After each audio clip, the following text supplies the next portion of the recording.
તો ભાવનગર જિલ્લામાં ચાંદીપુરા વાયરસથી પ્રથમ મૃત્યુનો કેસ નોંધાયો। વલભીપુર તાલુકાના મેલાણા ગામના 6 વર્ષીય બાળકનું સારવાર દરમિયાન મોત થયું। ગાંધીનગર લેબના રિપોર્ટમાં બાળકનું મૃત્યુ ચાંદીપુરા વાયરસના સંક્રમણથી થયું હોવાની પુષ્ટિ થઈ છે। ભાવનગર સરકારી હોસ્પિટલમાં અન્ય એક 5 વર્ષીય બાળકની ગંભીર હાલતમાં સારવાર ચાલી રહી છે। બાળકનો ચાંદીપુરા વાયરસનો રિપોર્ટ હજુ આવવાનો બાકી છે। આરોગ્ય તંત્રે બાળકોમાં તાવ, ઉલટી, આંચકી કે અન્ય લક્ષણો દેખાય તો તાત્કાલિક સારવાર લેવા અપીલ કરી છે। આ બાળકને ચાંદીપુરા વાયરસ અંગેનો રિપોર્ટ પોઝિટિવ આવેલો। બદનસીબે બાળક દાખલ થયું અને 23 કલાકમાં જ નેક્સ્ટ ડે અર્લી મોર્નિંગ સવારે 4 વાગે અમારી ટીમ દ્વારા શ્રેષ્ઠ સારવાર અને તમામ પ્રયત્નો કરવા છતાં આ બાળકનું મૃત્યુ થયું હતું અને એના માટે અમારી વારંવાર સંવેદના આ બાળક અને એના પરિવારજનો સાથે છે। તો આરોગ્ય વિભાગે મેલાણા ગામમાં સર્વેલન્સ, દવાનો છંટકાવ અને આરોગ્ય તપાસ સહિતની નિયંત્રણાત્મક કામગીરી શરૂ કરી છે। બાળરોગ વિભાગના વિભાગીય વડાએ વાયરસના લક્ષણો અંગે પણ જાણકારી આપી।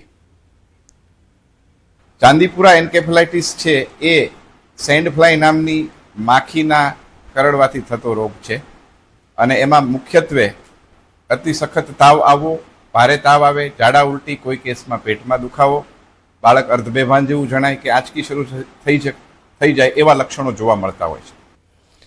તો રાજ્યમાં વધતા ચાંદીપુરા કેસ અંગે સાવધાન રહેવા સૂચના આપી છે। બાળકોમાં જો કોઈ લક્ષણ દેખાય તો તાત્કાલિક ડોક્ટરની સલાહ લેવી, દવાનો છંટકાવ કરવો, મેલાથાયોન DDT જેવી, જેથી પોરાઓનો નાશ થાય।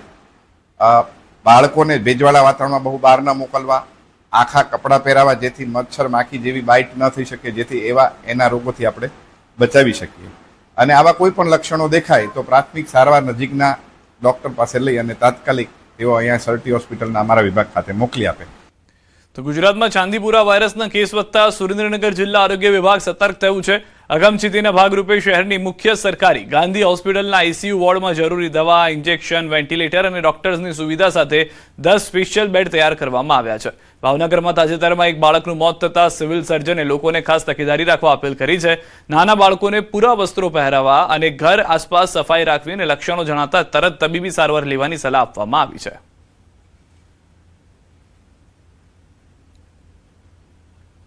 અત્રેની ગાંધી હોસ્પિટલ ખાતે ચાંદીપુરા વાયરસ માટે જરૂરી બધા જ સાધન જેવા કે O2, એના રિલેટેડ જે ડ્રગ્સ હોય, ઓક્સિજન હોય, એ બધી જ વસ્તુઓ સાથે 2 પીડિયાટ્રિશિયન, મેડિકલ ઓફિસર બધું જ ઉપલબ્ધ છે। પાટણથી સમાચાર, આતંકીઓને લઈને તપાસનો ધમધમાટ। ગુજરાત ETS દ્વારા સિદ્ધપુર તાલુકાના ખડિયાસણ ગામે કરી છે તપાસ। બોમ્બ બ્લાસ્ટના માસ્ટરમાઇન્ડ આતંકવાદી આરોપી મોહમ્મદ અયુબ કડીવાલાને સાથે રાખીને ETS દ્વારા અલગ અલગ સ્થળો પર કરાઈ છે તપાસ। બોમ્બ બ્લાસ્ટની જગ્યાઓ પર તેમજ બનાવવાની જગ્યાઓ પર આતંકવાદી મોહમ્મદ અયુબ કડીવાલાને સાથે રાખીને ETS દ્વારા તપાસ કરવામાં આવી। ખડિયાસણ ગામના મદ્રેસાની પાછળના ભાગમાં આવેલ નદીના પટમાં બોમ્બ બ્લાસ્ટ કરવાની પ્રેક્ટિસ કરવાની વિગત સામે આવતા સ્થળ પર લઈ જઈને કરાઈ હતી તપાસ। મોહમ્મદ અયુબ કડીવાલાને સાથે રાખીને ખડિયાસણ ગામના કબ્રસ્તાન કે જ્યાં બોમ્બ બ્લાસ્ટ તેમજ ખાડા પડ્યા હતા તે જગ્યાએ પણ કરાઈ છે તપાસ। ખડિયાસણ ગામના બોમ્બ બ્લાસ્ટના માસ્ટરમાઇન્ડ મોહમ્મદ અયુબ કડીવાલાને ઘરે લઈ જઈને ત્યાં ધાબા પર આતંકવાદી બોમ્બ બનાવતો હતો ત્યાં પણ ETS દ્વારા તપાસ કરવામાં આવી છે। સ્થાનિક પોલીસ, ચેતક કમાન્ડો તેમજ ETSના તમામ અધિકારીઓની હાજરીમાં ખૂબ જ ઝીણવટપૂર્વક તપાસ ચાલી રહી છે। ગુજરાત ETS દ્વારા જે 13 જેટલા આતંકવાદીઓ પકડાયા હતા અને જેમાંથી સૌથી ખતરનાક વાત આવી હતી કે જે પાછળના 5 આતંકવાદીઓ પકડાયા હતા તેમાંથી ખડિયાસણના અંદર 22 વર્ષીય મોહમ્મદ અયુબ કડીવાલા નામનો જે આતંકવાદી પકડવામાં આવ્યો હતો અને તે આતંકવાદી બોમ્બ બ્લાસ્ટની પણ એને પ્રેક્ટિસ કરી હતી। અત્યારે આપ મારી પાછળના દ્રશ્યો જોઈ શકો છો કે ગુજરાત ETS દ્વારા જે રીતના મોહમ્મદ અયુબ કડીવાલાનું નામ બહાર આવ્યા બાદ ગુજરાત ETSએ કડીવાલા નામનો જે આતંકવાદી છે તેને લઈને અત્યારે ખડિયાસણ ગામે પહોંચી ગઈ છે। ETS દ્વારા અત્યારે ખડિયાસણ ગામની મદ્રેસા હોય, કબ્રસ્તાન હોય કે તેના ઘરે અત્યારે તપાસનો દોર શરૂ કરી દેવામાં આવે છે। આપ દેખી શકો છો દ્રશ્યોના અંદર કે જે અત્યારનું ઘર દેખાઈ આવે છે તે આતંકવાદી મોહમ્મદ અયુબ કડીવાલાનો છે અને સ્વાભાવિક રીતે તે ઘરના અંદર લઈ જવામાં આવ્યો છે અને તેના નાનામાં નાની અને ઝીણવટપૂર્વક તપાસ ચાલુ રહી છે। અનેક અધિકારીઓ સાથેની તેની તપાસ કરવામાં આવી છે અને જે રીતના ઘટસ્ફોટ બહાર આવ્યો છે કે 8 જેટલા તેને બ્લાસ્ટ કર્યા છે, અલગ અલગ જગ્યાએ તેને બ્લાસ્ટ કર્યા છે અને કોના દ્વારા સામગ્રી લેવામાં આવે છે, કોના સંપર્કમાં હતો તે તમામ બાબતને લઈને ETSને દોર અત્યારે તપાસનો શરૂ થઈ ગયો છે। પેશન પટેલ, ન્યૂઝ 18 ગુજરાતી, ખડિયાસણ। 12 કલાકમાં 109 તાલુકામાં વરસાદ થયો છે. પારડી, વલસાડ, ખેરગામમાં 4 ઇંચ વરસાદ થયો છે. જલાલપોર, ગણદેવીમાં 3.5 ઇંચ વરસાદ, ચીખલીમાં 3 ઇંચ વરસાદ, નવસારી, ધરમપુરમાં 2.5 ઇંચ વરસાદ, મહુવામાં 2 ઇંચ, વાપી, વલોદમાં 1.5 ઇંચ વરસાદ થયો છે. ઉમરગામ, વાંસદા, પલસાણામાં 1.5 ઇંચ વરસાદ નોંધાયો છે. તો હાલમાં છેલ્લા અનેક કલાકોથી અલગ અલગ વિસ્તારોમાં વરસાદ છે તે જોવા મળી રહ્યો છે. કુલ આંકડો 12 કલાકમાં 109 તાલુકાનો અત્યાર સુધીમાં નોંધાયો છે. તો આગામી 2 થી 3 કલાક માટે 12 જિલ્લામાં ઓરેન્જ એલર્ટ આપવામાં આવ્યું છે. વલસાડ, નવસારી, સુરતમાં ઓરેન્જ એલર્ટ છે. ભરૂચ, નર્મદા, વડોદરામાં ઓરેન્જ એલર્ટ છે. છોટાઉદેપુર, દાહોદમાં ઓરેન્જ એલર્ટ છે. અમદાવાદ, બોટાદમાં પણ ઓરેન્જ એલર્ટ આપવામાં આવ્યું છે. ભાવનગર, અમરેલીમાં પણ ઓરેન્જ એલર્ટ છે. 14 જિલ્લામાં યલો એલર્ટ આપી દેવામાં આવ્યું છે.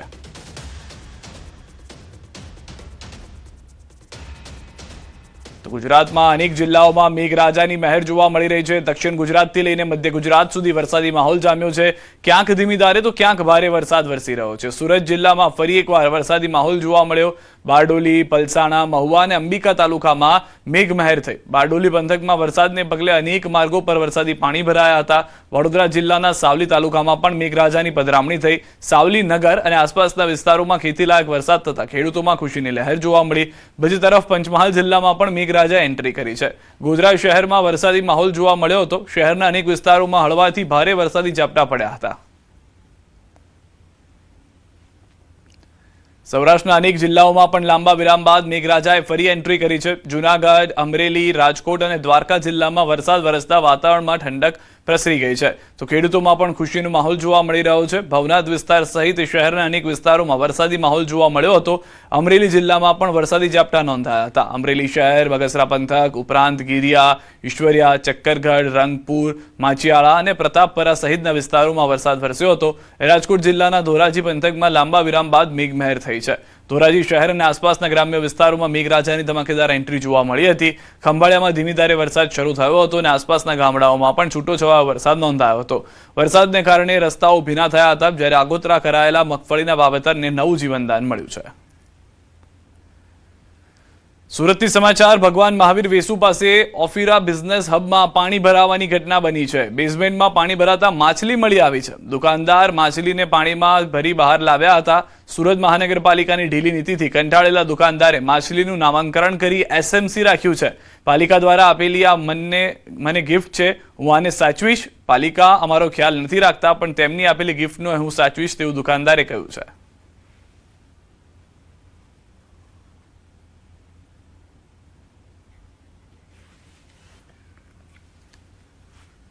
અન્ય સમાચારો પર નજર કરીએ. આણંદથી સમાચાર. આરોપીના એન્કાઉન્ટર મામલે મોટા ખુલાસા. આરોપીએ બાળકી સાથે દુષ્કર્મ આચર્યું. દુષ્કર્મના કારણે જ બાળકીનું મોત થયું. પોલીસ તરફથી આ ખુલાસો પણ આવ્યો છે. બોરસદ પાસેથી સુરેશ પરમારની ધરપકડ કરાઈ. આરોપીને પકડ્યો ત્યારે તે નશામાં હતો. 2020માં પણ આરોપી સામે રેપ વિથ મર્ડરનો ગુનો દાખલ છે. આરોપીએ ઉલટી થતી હોવાનું નાટક રચ્યું. 2 પોલીસ કર્મી પર ચપ્પુથી હુમલો કર્યો. પીએસઆઈ પર હુમલો કરતા બચાવમાં પહેલા હવામાં ફાયરિંગ કર્યું. આરોપી કાબુમાં ન આવતા 5 ગોળી મારી. આરોપી પર રેપ વિથ મર્ડરના 2 ગુના નોંધાયેલા હતા. આણંદ રૂરલમાં માર્ચમાં રેપ વિથ મર્ડરના ગુનામાં પણ સંડોવણીની આશંકા છે. તો હાલમાં જે જાણકારી મળી રહી છે તે પ્રમાણે આરોપીને પકડી લેવામાં આવ્યો હતો. તેને વેનમાં બેસાડીને લઈ જવામાં આવતો હતો. ત્યારે આરોપીએ કહ્યું કે મને ઉલટી થઈ રહી છે. તેની સાથે 2 પોલીસ જે જવાન હતા તે નીચે ઉતરે છે. એ દરમિયાન એ 2 પોલીસ જવાન ઉપર ચપ્પુથી, પોતાની પાસે રહેલા ચપ્પુથી હુમલો કરી દે છે. પોલીસ જવાનને જખમી જોઈ જ્યારે પીએસઆઈ નીચે ઉતરે છે તો પીએસઆઈ તે એક વખત હવામાં ફાયરિંગ કર્યા બાદ તેને સમજાવવાનો પ્રયાસ કરે છે. પરંતુ આરોપી નશામાં હોવાની જાણકારી છે, જેના કારણે તેને પીએસઆઈ ઉપર પણ હુમલો કરી દીધો. ત્યારબાદ પીએસઆઈ તરફથી 5 રાઉન્ડ ફાયરિંગ કરવામાં આવ્યું, જેમાં 1 રાઉન્ડ હવામાં ફાયરિંગ કરવામાં આવ્યું હતું અને 4 ગોળી તેને વાગી હોવાની હાલમાં પ્રાથમિક જાણકારી મળી રહી છે. આ બંને પોલીસ કર્મચારીઓની સાથે એલસીબીના પીએસઆઈ આઈજે રાણા પણ હતા. એ તરત ગાડીમાંથી ઉતરી અને આ બચાવવા માટે આ બંને તરફ ગયા તો આરોપીએ એમના ઉપર પણ હુમલો કરવાનો પ્રયત્ન કર્યો. બંને પોતાના કર્મચારીઓને ઇજાગ્રસ્ત જોઈ અને પોતાના ઉપર પણ આરોપી હુમલો કરવા જે જનૂનથી આવતો હતો, એટલા માટે પીએસઆઈ આઈજે રાણા દ્વારા પોતાના અને કર્મચારીઓના સ્વ બચાવમાં આરોપી ઉપર પહેલા 1 રાઉન્ડ હવામાં ફાયર કર્યું અને ચેતવવા માટે. આરોપી નહીં રોકાણો, કંટ્રોલ નહીં થયો, વધારે જનૂનથી ઈજા કરવા માટે આવ્યો, જેથી પીએસઆઈ રાણાએ પહેલા એમના પગ ઉપર 1 રાઉન્ડ ફાયર કર્યું જે ગોળી એને વાગી છે. અને આમ છતાં પણ આરોપી ફરી વખત ધસી આવ્યો પીએસઆઈને મારવા માટે. પીએસઆઈએ ફરજિયાત બીજા 4 રાઉન્ડ ફાયર આરોપીઓ ઉપર કર્યું છે. આમ આરોપીને 5 ગોળીઓ વાગી. આરોપી ત્યાં સ્થળ ઉપર જ ઢળી પડ્યો. બાદમાં અગાઉનો જો 2020નો એના ઉપર રેપ વિથ મર્ડરનો ગુનો હતો. આમ કુલ મળીને 2 એના ઉપર રેપ વિથ મર્ડરના ગુના હતા. ત્રીજો એક બનાવ રેપ વિથ મર્ડરનો આણંદ રૂરલમાં માર્ચ મહિનામાં ચાલુ વર્ષમાં દાખલ થયેલો હતો, જે હજુ સુધી તો વણશોધાયેલો હતો. પરંતુ ગઈકાલની તપાસમાં પોલીસને અમુક સાંયોગિક પુરાવા મળેલ છે, જેના ઉપરથી એ પણ શક્યતા છે કે એ ગુનો પણ આ જ આરોપીએ આચરેલો હતો. વિશેષ તપાસ આ બાબતે ચાલુ છે.